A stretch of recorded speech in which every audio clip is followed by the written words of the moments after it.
اے میرے بھائی، آپ نے ظاہری طور پر فقراء کی ہم نشینی سے تنگ دل ہو کر دولت مندوں کی مجلس اختیار کر لی، یہ کام بہت برا کیا۔ آج دنیا میں اگر آپ کی آنکھ بصیرت سے آری ہے، بند ہے، تو کل قیامت کے دن کھل جائے گی، اس وقت ندامت اور پریشانی کے علاوہ کچھ حاصل نہ ہوگا۔ آگاہ کر دینا ضروری ہے۔ اے بلحوث، یعنی ہوس کے پیچھے چلنے والے، تمہارا معاملہ دو حال سے خالی نہیں، دولت مندوں کی مجلس میں دل جمعی ملے گی یا نہیں۔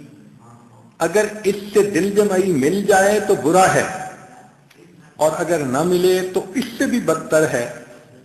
اگر مل جائے تو یہ جمعیت نہیں بلکہ استدراج ہے، اور حقیقت یہ ہے کہ خسر الدنیا والآخرہ ذالک هو الخسران المبین۔ فقراء کے آستانوں کی خاک روبی دولت مندوں کے ہاں کی صدر نشینی سے بہتر ہے۔ آج اگر یہ بات آپ کو معقول معلوم ہو یا نہ ہو، آخر کار معقول معلوم ہو جائے گی، مگر اس وقت فائدہ نہ ہوگا۔ مرغن غذائیں اور فاخرہ لباس کی تمنا اور آرزو نے تم کو اس مصیبت میں ڈالا ہے، اب بھی کچھ نہیں بگڑا اگر اصل کی طرف رجوع فرما لیں۔ تو کتنے اچھے انداز سے ان کو متوجہ کیا ہے کہ آپ دوبارہ ان محفلوں میں آئیں اور ان دنیا دار دولت مندوں کی صحبت میں نہ رہیں۔ ایک جگہ پر فرماتے ہیں کہ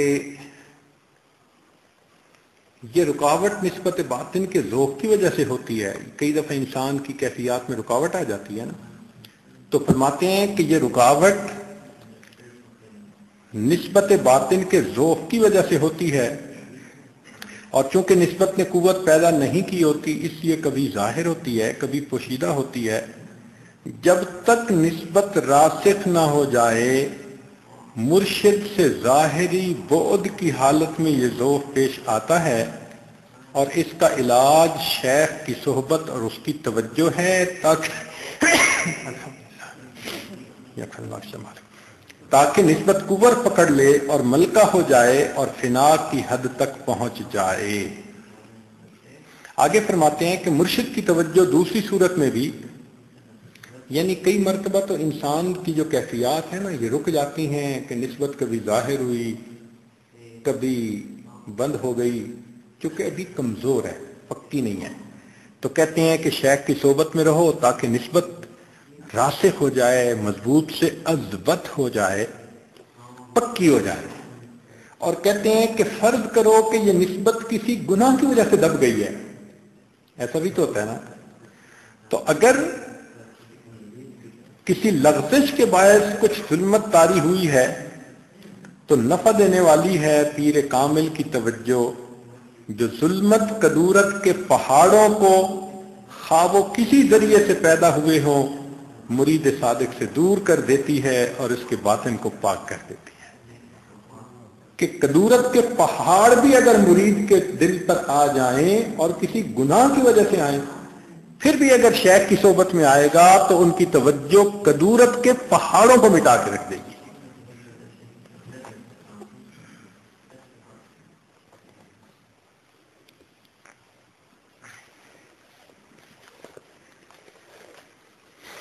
ہمارے سلسلے میں صحبت کی کیوں اتنی اہمیت ہے؟ ذرا وجہ سن لیجئے کہ چونکہ اس سلسلے میں کمالات نبوت غالب ہیں، اور نبوت کے طریق میں صحبت کی اہمیت بہت زیادہ ہے۔ کسی بزرگ سے کسی طالب علم نے سوال کیا کہ حضرت یہ صحبت صحبت صحبت اتنی اہمیت کیوں کہی جاتی ہے؟ تو انہوں نے فرمایا کہ کیا تم صحابی بن سکتے ہو؟ اس نے کہا نہیں۔ کیوں نہیں بن سکتے؟ اس نے کہا جی صحابی تو وہ بنے گا جس کو صحبت ملی۔ معلوم ہوا کہ عمل کے ذریعے سوائے صحبت کے کسی اور عبادت کے ذریعے بندہ صحابی نہیں بن سکتا۔ تو صحبت میں وہ فائدہ ہے جو باقی عملوں میں انسان کو نہیں مل سکتا۔ چونکہ یہ نبی علیہ السلام کا طریق ہے، اس لیے اس طریق میں صحبت کا بہت زیادہ اثر ہے۔ اب ذرا سنیے آگے، یہ بات مکمل کرنے میں، یہ طریقہ بعین ہی اصحاب کرام کا طریقہ ہے، کیونکہ ان بزرگوں کو نبی علیہ السلام کی پہلی ہی صحبت میں وہ کمال حاصل ہو جاتا تھا کہ امت کے اولیاء کو نہایت النہایت میں اس کمال میں سے تھوڑا سا حصہ نصیب ہوتا ہے۔ یعنی صحابہ کو پہلی صحبت میں ہی وہ مقام مل جاتا تھا کہ اولیاء ساری زندگی مجاہدے کرتے رہیں تو کرتے کرتے بالآخر اس نعمت سے تھوڑا سا حصہ ان کو ملتا ہے۔ یہی وجہ ہے کہ حضرت حمزہ رضی اللہ عنہ کا قاتل وحشی، جو اپنے اسلام لانے کے شروع زمانے میں صرف ایک ہی مرتبہ نبی علیہ السلام کی صحبت کے شرف سے مشرف ہوا، سبحان اللہ، یہ حمزہ رضی اللہ تعالیٰ عنہ کو انہوں نے جنگ احد کے اندر نیزہ مارا تھا اور وہ شہید ہو گئے تھے۔ جب فتح مکہ ہوئی تو ان کو یہ پکا یقین تھا کہ نبی علیہ السلام نے مجھے دیکھ لیا تو آپ نے میرے قتل کا حکم صادر کر دینا ہے۔ چنانچہ وہ چھپ کے نہ پیچھے سے آئے، اور پیچھے سے آ کے جب نبی علیہ السلام کے قریب پہنچے تو انہوں نے کلمہ پڑھ لیا۔ جب نبی علیہ السلام نے دیکھا ایک نظر صرف، تو وحشی تھا، تو نبی علیہ السلام نے فرمایا بھئی چونکہ تو نے کلمہ پڑھ لیا ہے، اب مسلمان تو ہو گیا، لیکن تو میرے سامنے آئے گا تو مجھے اپنے چچا یاد آئیں گے، اور میرے دل پہ اگر انقباض ہوا تو تجھے نقصان نہ ہو، اس لیے تو چلا جا۔ اس کے بعد وہ چلے گئے اور انہوں نے پوری زندگی پھر نبی علیہ السلام کا دیدار نہیں کیا۔ وہ جو ایک لمحے کی صحبت ان کو مل گئی، اس صحبت کی وجہ سے دنیا کے اولیاء میں سے بڑا سا بڑا ولی بھی ان کے قدموں کی خاک نہیں بن سکتا۔ ایک نظر دیکھی تھی۔ تو وہ فرما رہے ہیں کہ حضرت حمزہ رضی اللہ عنہ کا قاتل وحشی رضی اللہ عنہ، جو اپنے اسلام لانے کے شروع زمانے میں صرف ایک ہی مرتبہ نبی علیہ السلام کی صحبت کے شرف سے مشرف ہوئے، حضرت اویس کرنی سے جو تابعین میں سب سے بہتر ہیں وہ افضل ہو گئے۔ یعنی اویس کرنی بھی ان کے قدموں کے دھول تک نہیں پہنچ سکے، جو ان کو صحبت ایک لمحے کی وہ درجہ نصیب ہو گیا، صحابی بن گئے۔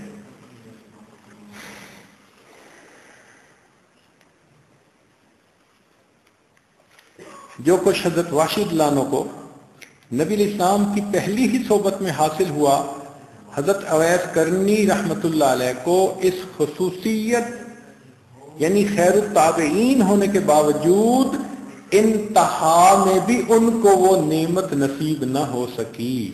بس لازمی طور پر سب سے بہتر زمانہ صحابہ کا، اور پھر اس کے بعد لفظ ثم نے دوسروں کا معاملہ پیچھے ڈال دیا اور درجے کی دوری کی طرف اشارہ کر دیا۔ نبی علیہ السلام نے فرمایا خیر امتی قرنی ثم الذین یلونہم ثم یہ جو ثم کا لفظ ہے اس نے کہہ دیا کہ باقی پیچھے ہیں۔ اس لیے چونکہ اس میں کمالات نبوت زیادہ ہیں اس سلسلہ میں، تو اس میں صحبت سے بہت ایک لمحے کی صحبت میں ملتا ہے۔ اور عجیب بات یہ ہے کہ کئی مرتبہ اچھے بھلے سمجھدار لوگ جو ہیں وہ اس معاملے کو نہیں سمجھ پاتے ہیں، وہ بھی کہتے ہیں بھائی اگر مجاہدہ کرنا ہے تو ہمارے پاس آؤ، اور اگر جلدی سے نسبت لینی ہے تو فلاں طرف جاؤ۔ اور وہ یہ نہیں سمجھتے کہ اس سلسلے کے اندر جو ملتا ہے وہ صحبت کی برکت سے ملتا ہے، اور صحبت میں تو ایک لمحے میں مل جاتا ہے۔ وحشی رضی اللہ عنہ کو کتنا وقت لگانا پڑا؟ ایک نظر دیکھی نا، ایک نظر، تو ایک نظر سے کام بن گیا نا۔ تو اللہ تعالیٰ اگر ایک نظر سے کسی کا کام بنا دے تو اس کو مجاہدوں کی بھٹی میں ڈالنا ضروری ہے، تو اللہ کی دین اور عطا ہے۔ اسی لیے اس سلسلے کو فرمایا یہ سب سے اقرب ہے، اسہل ہے، انفع ہے، اوفق ہے۔ یہ سارے الفاظ اسی لیے اس کے لیے استعمال ہوئے ہیں کہ صحبت کی نسبت سے یہاں ملتا ہے، جتنی طلب لے کے آتا ہے۔ ہمارے پردادا پیر تھے حضرت خواجہ محمد سعید رحمۃ اللہ علیہ، جو سید زوار حسین شاہ رحمۃ اللہ علیہ کے شیخ تھے، ان کے پاس ایک نوجوان آیا اور حضرت نے دوسرے دن ان کو خلافت دے دی اور بھیج دیا۔ تو خانقاہ کے بعد لوگوں نے تعجب کا اظہار کیا کہ حضرت وہ تو 2 دن پہلے آیا، بیعت ہوا اور آپ نے خلافت دے کے بھیج دیا۔ تو فرمایا کہ دیکھو وہ اپنا تیل بتی ٹھیک کر کے آیا تھا، میں نے صرف اس کو آگ دکھا دی تھی۔ تیل بتی پہلے سے ٹھیک کر کے آیا تھا، چراغ ٹھیک تھا، تیل پورا تھا، بتی ٹھیک تھی، میں نے صرف آگ لگائی، اور تم لوگ تو آئے ہو تو تمہیں تیل بتی کے ٹھیک کرنے میں سالوں گزر جاتے ہیں۔ تو اس لیے اس صحبت میں کئی دفعہ تو بس ایسے آگ دکھانی ہوتی ہے، جل جاتی ہے ماشاءاللہ۔ تو یہ صحبت کا طریق ہے، اور اس طریق میں انسان کی اگر طلب پکی ہو تو بہت جلدی اس کو فائدہ ہوتا ہے۔ اللہ تعالی ہم کم کوشوں کو اپنی رحمت سے جلدی اور زیادہ فائدہ حاصل کرنے کی توفیق عطا فرمائے۔ وآخر دعوانا ان الحمد للہ رب العالمین۔ آگے فرماتے ہیں، اس کو میں مکمل تھوڑا اور کر لوں، کہ ایک شخص نے حضرت عبداللہ بن مبارک سے پوچھا کہ امیر المومنین حضرت معاویہ رضی اللہ عنہ افضل ہیں یا امیر المومنین عمر بن عبدالعزیز رحمۃ اللہ علیہ؟ آپ نے فرمایا وہ غبار جو جہاد کے سفر میں رسول اللہ صلی اللہ علیہ وسلم کے ہمراہ حضرت معاویہ رضی اللہ عنہ کے گھوڑے کی ناک میں داخل ہوا وہ حضرت عمر بن عبدالعزیز رضی اللہ عنہ سے کئی درجے بہتر ہے، بس اسی لیے ان حضرات کا سلسلہ سلسلۃ الذہب ہے۔ یہ جو نقشبندیہ سلسلہ ہے اس کو کیا فرماتے ہیں؟ اس لیے ان حضرات کا سلسلہ سلسلۃ الذہب ہے، اور دوسرے طریقوں پر اس طریقہ عالیہ کی فضیلت ایسے ہی ہے جیسے اصحاب کرام کے زمانے کی فضیلت دوسرے زمانوں پر واضح ہو چکی ہے۔ جو لوگ اللہ تعالیٰ کے فضل و کرم سے ابتدا ہی میں اس پیالہ سے ایک گھونٹ پی چکے ہوں، ان کے کمالات کی حقیقت پر اطلاع پانا ان کے سوا دوسروں کے لیے مشکل ہے۔ ان کی نہایت دوسروں کی نہایت سے بلندتر ہوگی۔ قیاس کن ز گلستان من بہار مرا، ذالک فضل اللہ یؤتیہ من یشاء واللہ ذو الفضل العظیم۔ آگے فرماتے ہیں کہ حضرت خواجہ نقشبند رحمۃ اللہ فرمایا کرتے تھے ما فضل یا نیم، کہ میرا ہم سب کا کام اللہ کے فضل سے وابستہ ہے۔ جب اللہ کا فضل ہو جائے تو پھر اس میں کسی کو کیا اعتراض ہو سکتا ہے؟ تو اللہ تعالی ہمارے لیے آسانیاں فرمائے۔ جزاکم اللہ احسن الجزاء۔ سبحانک اللہم و بحمدک اشہد ان لا الہ الا انت استغفرک۔